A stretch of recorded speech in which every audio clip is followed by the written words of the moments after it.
Bonjour, je m'appelle Nicolas Gouma, je suis titulaire du brevet fédéral de spécialiste en finance et comptabilité, ainsi que du diplôme fédéral d'expert en finance et controlling.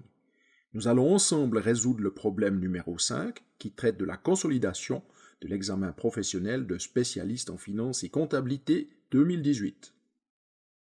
Lorsque vous êtes devant votre examen, première chose à faire, c'est de feuilleter les différentes pages et voir les différents problèmes qui vous sont soumis. Peut-être qu'il y a un sujet que vous maîtrisez mieux que l'autre. Débutez donc par celui-ci. Vous n'êtes pas obligé de commencer par le problème numéro 1 et le suivre dans l'ordre. Regardez vraiment ce qui vous parle le plus, partez à la chasse au point et débutez par ce qui vous semble le plus abordable. Nous allons débuter par le problème numéro 1 qui traite de la mise en équivalence. Donc la mise en équivalence, c'est un procédé pour évaluer une participation et ce n'est pas, comme la consolidation intégrale, une intégration des actifs et des passifs. On nous indique que la société Holding H a acquis une part de 25% de la société associée A. Prix d'acquisition payé s'est élevé à 100.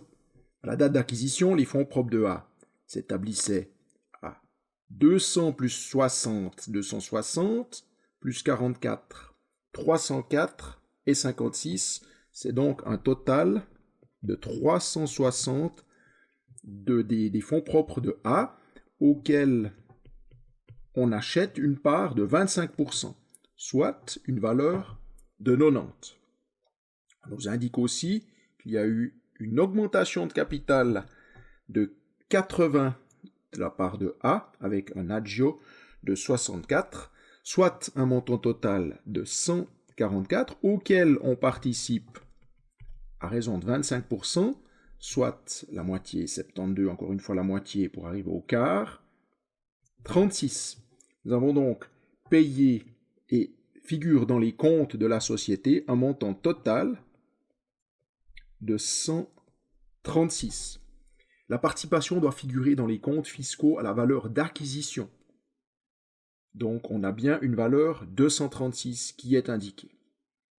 On nous indique que dans le bouclement individuel, H porte la participation dans A à la valeur acquisition des parts, c'est donc bien à 136 qui figure dans les comptes. On nous dit aussi qu'il y a la mise en équivalence qui est présentée sous forme d'un tableau.